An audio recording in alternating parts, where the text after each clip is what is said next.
ഈശോമിശിഹായ്ക്ക് സ്തുതിയായിരിക്കട്ടെ. ഇന്ന് നമ്മൾ ധ്യാനിക്കുന്നത് വിശുദ്ധ മത്തായിയുടെ വിശുദ്ധ സുവിശേഷം 5-ാം അധ്യായം 1 മുതൽ 12 വരെയുള്ള വാക്യങ്ങളാണ്. സുവിശേഷ ഭാഗങ്ങളെക്കുറിച്ചാണ് സുവിശേഷത്തിൽ നമ്മൾ കണ്ടുമുട്ടുന്നത്. അന്ന് വരെ നിലനിന്നിരുന്ന സൗഭാഗ്യ സങ്കല്പങ്ങളെ യേശുനാഥൻ തലകീഴായി മറിക്കുകയാണ്. അപ്പോൾ ഈ സുവിശേഷ ഭാഗ്യങ്ങൾക്ക് ഒരു പശ്ചാത്തലമുണ്ട്.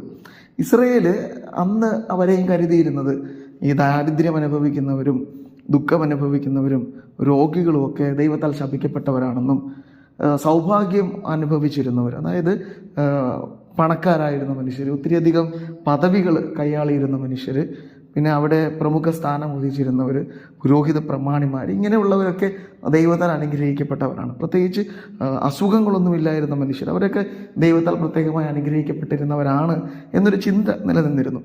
എന്നാൽ ദൈവത്തെ സംബന്ധിച്ച് എല്ലാ മനുഷ്യരും ഒരുപോലെയാണല്ലോ. ഈ രോഗങ്ങളും അസുഖങ്ങളും വേദനകളൊക്കെ വന്നിരുന്നത് ഒരാളുടെ പാപത്തിൻ്റെ ഫലമായി മാത്രമല്ല. അപ്പം ഇത് തെളിയിക്കാനാണ് ദൈവം തന്നെയായ ക്രിസ്തുനാഥൻ സുവിശേഷ ഭാഗ്യങ്ങളുടെ എണ്ണം പറഞ്ഞ് മനുഷ്യരെ ബോധ്യപ്പെടുത്തുന്നത്. ദാരിദ്ര്യം അനുഭവിക്കുന്നവരും ഭാഗ്യമുള്ളവരാണ്, പീഡനം അനുഭവിക്കുന്നവരും ഭാഗ്യമുള്ളവരാണ്, അവരും ദൈവത്തിൽ അനുഗ്രഹിക്കപ്പെട്ടവരാണെന്ന് പറഞ്ഞുകൊണ്ട് അവരെയും തൻ്റെ മക്കളുടെ ഗണത്തിലേക്ക് അവൻ ചേർക്കുകയാണ്. നീ അവഗണിക്കപ്പെട്ടിരുന്നവരും തള്ളിക്കളയപ്പെട്ടിരുന്നവരുമാണ് ഇവരൊക്കെ എന്ന് നമ്മൾ ഓർക്കണം. എന്നാൽ പിന്നീട് സുവിശേഷത്തിൻ്റെ കാലഘട്ടമായപ്പോഴേക്കും ക്രിസ്തുവിൽ വിശ്വസിച്ചതിൻ്റെ പേരിൽ ഒത്തിരിയധികം മനുഷ്യർ ദരിദ്രരാക്കപ്പെട്ടു വന്നു. ഒത്തിരി പേരുടെ സൗഭാഗ്യങ്ങൾ നഷ്ടപ്പെട്ടു. അവർ സങ്കടങ്ങളും ദുഃഖങ്ങളും ഒക്കെ അനുഭവിക്കേണ്ടതായി വന്നു.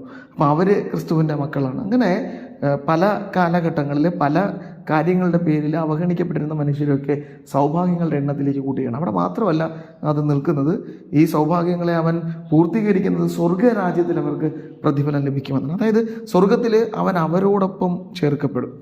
ഈ ഭൂമിയിൽ തള്ളിക്കളയപ്പെട്ടിരിക്കുന്ന മനുഷ്യർക്ക് ദൈവം തന്നിൽ ഒന്ന് ചേർക്കുമെന്ന് വാഗ്ദാനം നൽകുകയാണ്. അപ്പോൾ ഈ സുവിശേഷ ഭാഗ്യം നമ്മളും വേദനയും ദുഃഖമൊക്കെ അനുഭവിക്കുന്നു. നീതിക്ക് വേണ്ടി, നന്മയ്ക്ക് വേണ്ടി, ക്രിസ്തുവിന് വേണ്ടി ഒക്കെ നമ്മൾ അനുഭവിക്കുമ്പോൾ അവൻ നമ്മളെ ചേർത്ത് വെക്കുന്നുണ്ട്, ചേർത്തണയ്ക്കുന്നുണ്ട് എന്ന് നമ്മൾ ഓർക്കണം. മാത്രമല്ല നമുക്കും ക്രിസ്തുവിൻ്റെ ഒരു മനസ്സുണ്ടാവണം.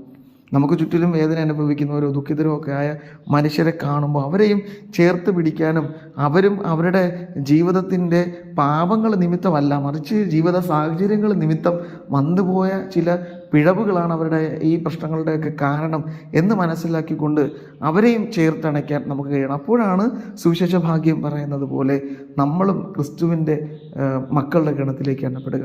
അപ്പോൾ ഈ ഒരു സുവിശേഷ ഭാഗ്യങ്ങളെക്കുറിച്ച് ധ്യാനിക്കുമ്പോൾ നമുക്ക് യേശുവിനോട് പ്രാർത്ഥിക്കാം.